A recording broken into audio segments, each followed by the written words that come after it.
to go fooling around other folks' property. Some folks don't like it. They don't mind us showing you.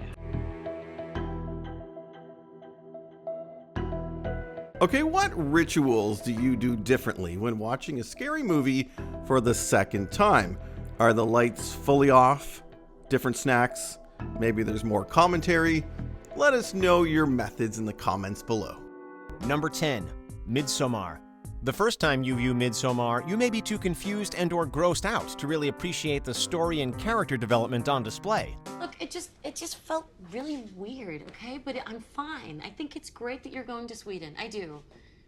I think it's amazing. The arc of protagonist Dani is particularly fascinating, as she goes from a passive and incredibly anxious figure to a confident force who watches in glee as her boyfriend burns to death. Knowing where Dani's character ends up makes her progression all the more enjoyable the second time around. I'm gonna go for a walk. I can walk too. No, I'm gonna... No. Don't think that, you're fine. It's almost your birthday. Audiences can appreciate the smaller moments and details that eventually stack up and cause her to snap.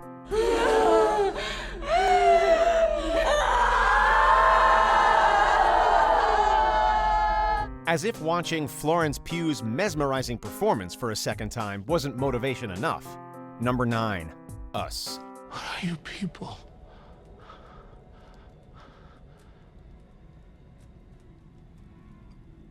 We're Americans. Serving as Jordan Peele's highly anticipated follow-up to Get Out, Us concerns a family who are stalked by their silent doppelgangers. It's too early to say what exactly is unfolding, but it does appear we are in the midst of a brutal and terrifying attack by people who are being described as wearing red, carrying scissors or shears, and doing what can only be described as wreaking havoc on folks. And they look like us. Known as the Tethered, these doppelgangers are actually clones who were created by the US government to control their real-world counterparts. What do we want? We want to take our time. We've been waiting for this day for so long. We're led to believe that Red is just another Tethered, but the ending reveals that, spoilers coming, she's actually the real Adelaide. She'd been replaced by her doppelganger as a child.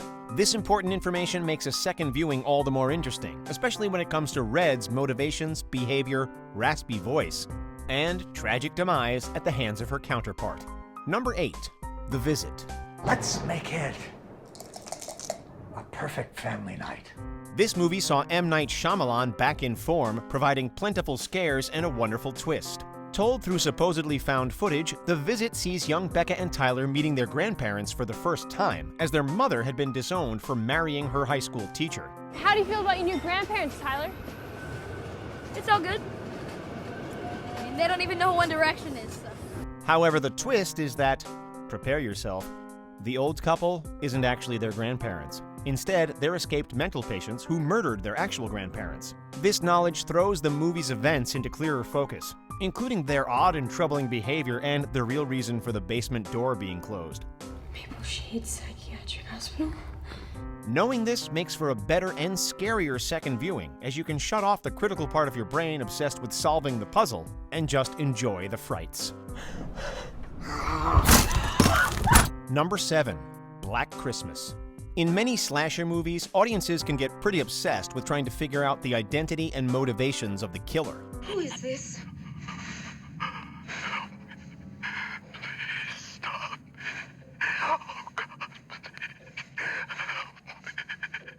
Black Christmas is unique, as it never really reveals this information. Agnes, it's me, Billy. Agnes, don't you tell what we did, Agnes. While we know the killer calls himself Billy, the filmmakers intentionally omitted his identity, his physical appearance, and his motivations, in the hopes that the mystery would enhance the fear. The movie also contains a pretty famous twist in which the obscene phone calls are revealed to be coming from inside the house, as the story was based on a famous urban legend called The Babysitter and the Man Upstairs. He says the calls are coming from number 6 Belmont Street. For Christ's sakes, Nash, you got it wrong. That's where the calls are going into. That's where they're coming from too, sir. Knowing this, and knowing that the killer is never revealed, makes the movie's events all the more terrifying. Number 6. In the Mouth of Madness. This underappreciated John Carpenter film stars Sam Neill as John Trent, an insurance investigator tasked with finding missing horror novelist Sutter Kane. Kane's stories allegedly cause people to go insane. Read it if you don't believe me. See what I have in store for you. Of course, this task becomes increasingly complicated, and the film slowly descends into chaos involving extra-dimensional monsters, face portals, and the realization that the movie is actually a fictional movie within the universe of the movie. Get it? Trent stood at the edge of the rip, stared into the illimitable gulf of the unknown, the Stygian world yawning blackly beyond. It can be confusing the first time around, but that's exactly what makes a second and third viewing so paramount. Once it's all figured out, the movie becomes much more enjoyable.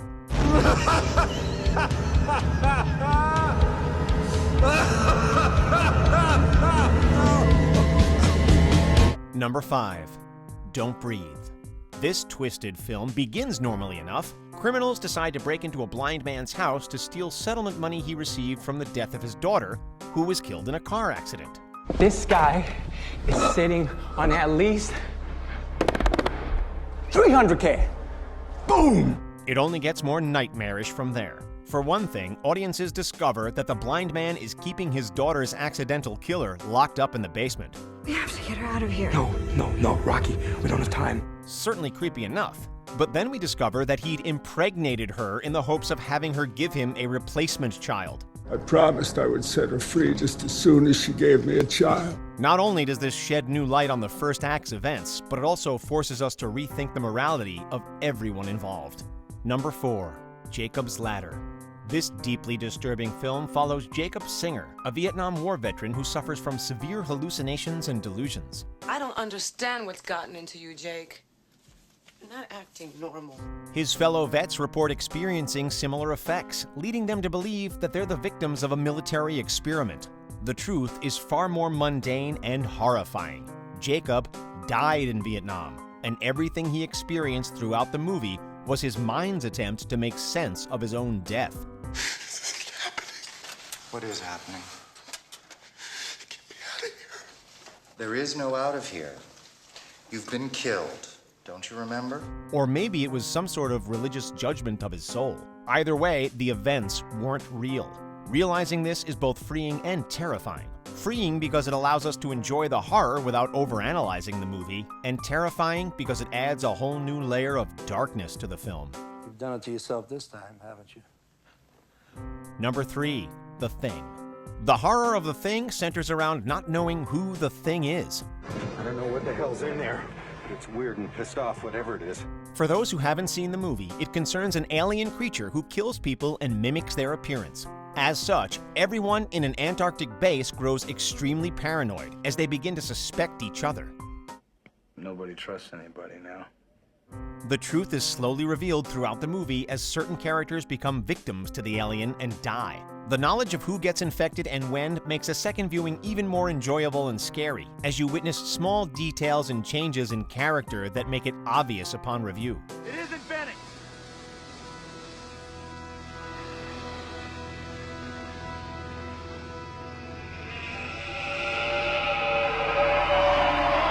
Plus, it gives you more time to appreciate the absolutely incredible visual effects work. Number 2. The Texas Chainsaw Massacre. There's no surprise twist to the Texas Chainsaw Massacre. This one just gets scarier and scarier the more you watch it. There are many details about this film that only get better upon subsequent viewings. There's the grotesque set design and makeup work, and the many ways in which Tobe Hooper influenced the genre.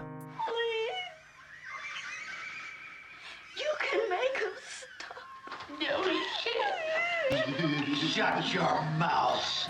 A second viewing also makes it easier to relish the slow build-up of the story, armed with the knowledge that everyone the characters meet is in on it, including the hand-cutting weirdo at the beginning and the friendly gas station proprietor. You don't want to go fooling around other folks' property.